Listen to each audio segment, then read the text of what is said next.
예, 차영주의 옥석 가리기 MTN 차영주 전문위원 함께합니다. 시간이 없으니까 바로 인사드리겠습니다. 어서 오십시오. 안녕하십니까. 네. 주제도 바로 보도록 하겠습니다. 오늘의 옥석 가리기는요. 오늘 아주 흥미롭습니다.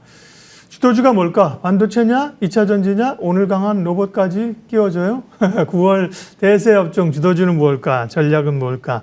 전통적으로 9월이 근데 미국도 그렇고 좀 약하다면서요? 올해 9월 전망은 어떠세요? 예, 그렇습니다. 9월 달이 조금 쉬어가는 그런 네. 타이밍이 좀 지속이 된 것이 과거 사례였었습니다. 특히 이제 올 상반기 때 우리나라도 그렇고 미국도 그렇고 조금 거침없이 달려온 부분들이 있고 이런 것들이 8월부터 조금 미국이 먼저 좀 변동성이 시작됐고 우리나라 주식들도 8월 중순서부터는 뭐 2차 전지가 됐던 반도체가 됐던 좀 변동성이 시작이 됐죠. 그러면 과연 9월은 어떻게 될 것인가라고 봤을 때 일단 가장 먼저 큰 틀을 그러면 다른 외생적인 변수가 있느냐라고 봤을 때 9월 달에 이제 FOMC가 이제 회의가 열립니다. 네. 그동안에 이제 기준금리 인상 여부에 따라서 증시가 조금 움직이는 면이 있었기 때문에 이 또한 체크를 해본다라면 여러분들 잘 아시는 것처럼 그렇게 크게 문제가 될 것 같지는 않아요. 대부분의 이제 90% 이상이 동결로 보고 있는 거고 11월 달로 이제 넘기는 거 아니겠습니까? 따라서 이것은 문제가 되지는 않을 것 같아요.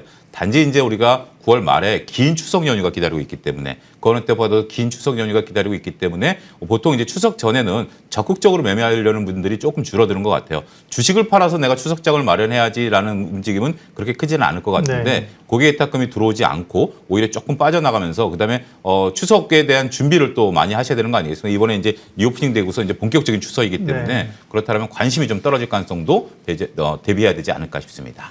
과거에는 뭐 추석이나 설 되면 뭐 들고 갈까 팔고 갈까 그러면서 네. 뭐 설에는 세뱃돈 만들고 추석 때는 뭐 근데 돈이 필요해서 파는 건 아니고요 지금 그렇죠. 그죠? 예. 아무래도 이제 휴장 기간에 그런 불확실성을 네. 가지고 가고 싶지 않기 때문에 투자자들이 조금 정리를 하는 거죠.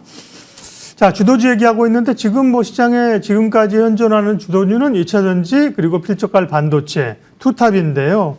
기존 이 투탑의 주도주의 흐름은 9월에 어떻게 될까요? 일단 9월 기준으로 봤을 때는 이 투탑이 자리를 내줄 가능성은 현재로서는 높지는 않아 보입니다. 여전히 반도체와 2차 전지가 계속해서 투탑을 유지할 가능성은 있죠. 하지만 문제는 이제 투자분들의 관심은 고점을 뚫고 올라가느냐 여부 아니겠습니까? 2차 전지가 먼저 8월 중순서부터 변동성을 시작됐고 일부 종목들이 이제 고점 대비해서 물론 당일날 찍은 고점 말고 종가 기준으로 했었던 고점 기준으로도 현재 하회한 종목들이 많죠. 가장 중요한 것은 이들이 이제 언제 조정을 멈추고 지금 이제 기간 조정 구간이다라고 저는 설명을 좀 드리고 싶은데 나름대로 횡보하는 거 아니겠습니까?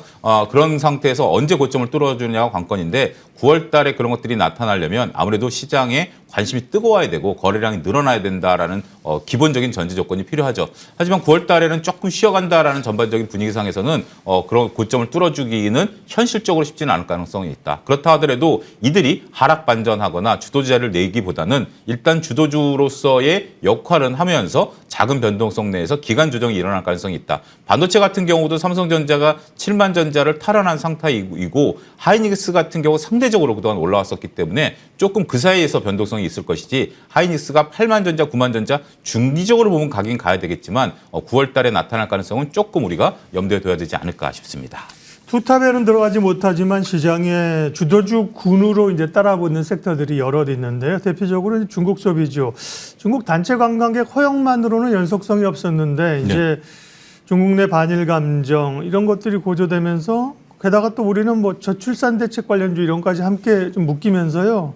기대감은 있습니다. 중국 소비주 전략은요. 예, 이제 소비 관련주들에 대한 어떤 그 가능성들, 그다음에 이제 데이터들이 늘어나는 부분들이 이제 굉장히 중요한 포인트가 된다라고 말씀드릴 수가 있겠습니다. 우리가 다행스럽게도 중국과 관련해서 이제 그 단체 관광이 허용이 됐죠. 그리고 이제 주말에 나온 뉴스입니다만 그 중국의 비구이안 문제, 비구이안이 이제 두 가지로 이제 시간차 공격을 했는데 지난달에는 이제 달러화 채권이었다라면 이번엔 위안화 채권이었습니다. 그런데 이번에 연장이 합의가 되지 않았습니까? 그러면서 이제 내부적으로 일단 조금 일단 좀 시간을 좀 벌어보자라는 것으로 좀 움직이는 것 같아요. 그러면 그렇게 경제에 타격을 줄 가능성은 현재로서는 좀 이제 수년됐다라고 봐야 되겠죠.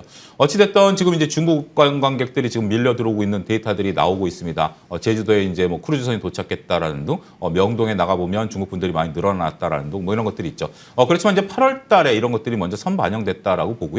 본격적으로 이제 9월 한 달 정도는 데이터를 축적하는 저는 기관이 필요할 것으로 보여집니다. 중국도 이제 명절을 앞두고 있는 상태이고 과연 일본에 안 가고 우리나라에 얼마만큼 오느냐라는 데이터가 9월에 확인할 것이 필요하다라고 봐요. 그러고 나면 저는 추석 지나고 나서 본격적으로 10월부터 그 여행 관련주들이 다시 올라갈 가능성에 저는 좀 무게중심을 좀 두고 싶습니다. 일단 기대감으로 8월 달에 올랐다라면 약간의 조정이 좀 필요한 시점은 당연히 오는 것이고요. 이 조정폭은 길지 않을 가능성이 있습니다. 따라서 10월부터 데이터를 확인하고 나서 본격적으로 2차 상승도 가능한 섹터가 아니겠나라고 말씀드릴 수가 있겠습니다. 네, 긍정적으로 보셨고요.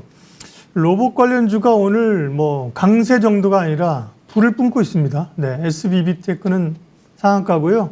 SPG 15%, 뉴로메카 10%, 레인보우 로보틱스 시총 3조 넘었고요. 로봇 관련주 어떻게 됩니까? 이제 로봇 관련주들 같은 경우 이제 저희가 이제 두 가지 영역에서 같이 섞였다라고 네. 봐요. 이제 삼성발 로봇에 대한 이제 기대감 이런 것들이 왔고 이제 정부의 예. 지원책. 그다음에 이제 지금 현재 다른 테마주들이 좀 보이지 않다 보니까 나름대로의 그 테마의 작은 역할도 하고 있다라고 보여집니다. 역시 대장주는 레인보우 로보틱스겠죠. 삼성이 쏘아올린 공이고요.